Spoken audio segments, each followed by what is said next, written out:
Halo pemirsa, Anda menyaksikan berita nasional terkini bersama saya, Ajeng Tiara. Pemirsa, kali ini kami akan mengajak Anda untuk memperbarui informasi terkini yang telah dihimpun oleh tim redaksi kami. Berikut informasinya untuk Anda.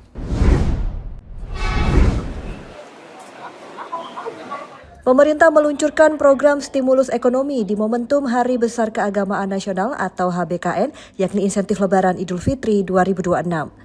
Menteri Koordinator Bidang Perekonomian Airlangga Hartarto menegaskan peluncuran program stimulus ekonomi diharapkan bisa meningkatkan mobilitas dan menjaga daya beli masyarakat, serta memberikan kontribusi positif bagi pertumbuhan ekonomi nasional. Total anggaran yang digelontorkan pemerintah mencapai 911,16 miliar rupiah. Dana ini berasal dari anggaran pendapatan dan belanja negara atau APBN maupun non-APBN. Hal ini disampaikan Menteri Koordinator Bidang Perekonomian Airlangga Hartarto dalam konferensi pers di Jakarta Selasa 10 Februari 2026. Lebih jauh, Airlangga Hartarto merinci untuk moda kereta api, pemerintah memberikan diskon tarif senilai 30% dari harga tiket yang disediakan PT Kereta Api Indonesia. Diskon berlaku untuk perjalanan periode 14 sampai 29 Maret 2026 dengan target 1,2 juta penumpang.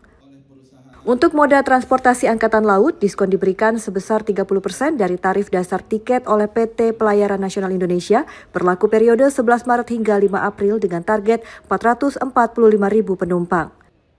Sementara untuk tiket angkutan penyeberangan oleh PT ASDP Indonesia Ferry, diskon tarif berlaku 100% untuk komponen jasa kepelabuhanan. Diskon ini berlaku pada periode 12 sampai 31 Maret dengan target 945.000 unit kendaraan dan 2,4 juta penumpang. Sedangkan untuk angkutan udara, pemerintah menyiapkan diskon tarif sebesar 17% hingga 18% untuk kelas ekonomi dan perjalanan dalam negeri sepanjang periode 14 sampai 29 Maret 2026. Diskon ini ditargetkan menyasar 3,3 juta penumpang. Airlangga menjelaskan stimulus ini merupakan kelanjutan dari insentif HBN sebelumnya, menunjukkan dampak positif terhadap perekonomian. Pada Natal 2025 dan Tahun Baru 2026, mobilitas masyarakat dan kegiatan pariwisata meningkat sehingga mampu mendorong pertumbuhan ekonomi pada kuartal keempat hingga 5,39%.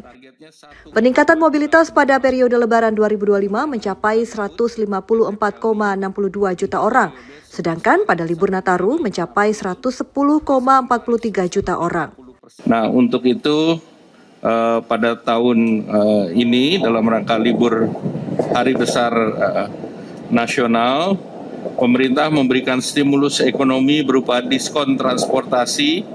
Total anggarannya adalah 911,16 miliar berasal dari APBN maupun non-APBN.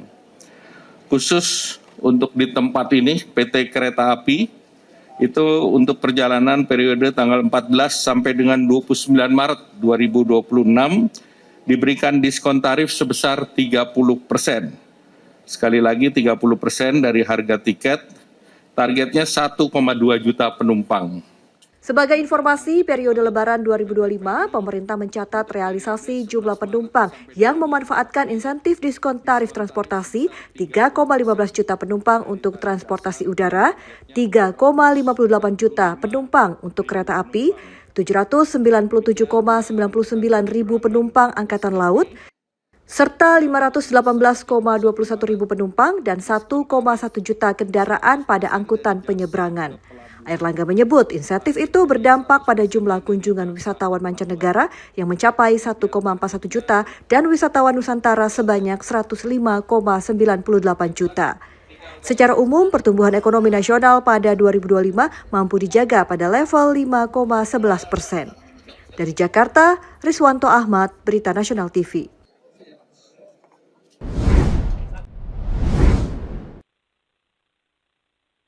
Ghislaine Maxwell, terpidana kasus perdagangan seks sekaligus mantan kekasih Jeffrey Epstein, menolak menjawab pertanyaan dari Komite Pengawasan Dewan Perwakilan Rakyat atau DPR Amerika Serikat dalam deposisi tertutup pada Senin 9 Februari 2026. Melalui panggilan video dari penjara Texas, Maxwell mengaku menggunakan hak konstitusionalnya atau Fifth Amendment untuk tetap bungkam. Dilaporkan Time, deposisi atau pengambilan kesaksian prasidang terhadap Maxwell tak menghasilkan apa-apa lantaran perempuan 64 tahun ini menolak menjawab satupun pertanyaan yang diajukan Ketua Komite Pengawasan DPR James Comer. Maxwell menolak menjawab karena mau mendapatkan pengampunan lebih dulu dari Trump. Pengacara Maxwell, David Oscar Marcus, mengatakan kliennya siap bicara jika diberikan pengampunan atau grasi dari Presiden Trump. Gedung Putih menegaskan saat ini tidak ada diskusi mengenai pemberian keringanan hukuman bagi Maxwell. Meski Maxwell bersikeras daftar klien Epstein dirumorkan selama ini tidak ada, namun tekanan publik untuk transparansi penuh terus menguat, terutama kelompok penyintas yang mencurigai adanya upaya penutupan informasi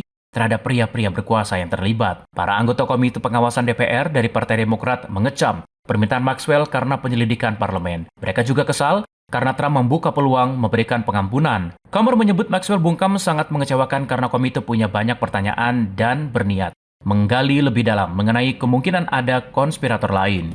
Sebelum deposisi digelar, sekelompok korban Epstein mendesak panel untuk kritis terhadap segala kesaksian Maxwell. Maxwell pernah berbohong di bawah sumpah kepada Wakil Jaksa Agung Todd Blanche bahwa ia tak ingat pernah melihat Trump di rumah Epstein. Maxwell merupakan mantan kekasih Epstein sekaligus terpidana pelaku kejahatan seksual anak. Ia dinyatakan bersalah atas perdagangan seks anak dan pelanggaran lain dengan Epstein pada tahun 2021.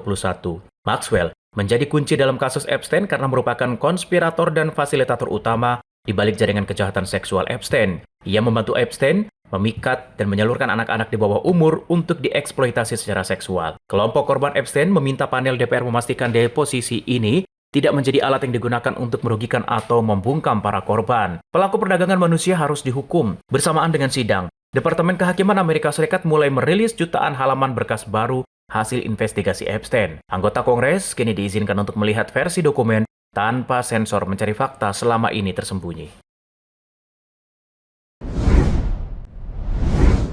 Demikian berita nasional terkini, saya Ajeng Tiara, sampai jumpa.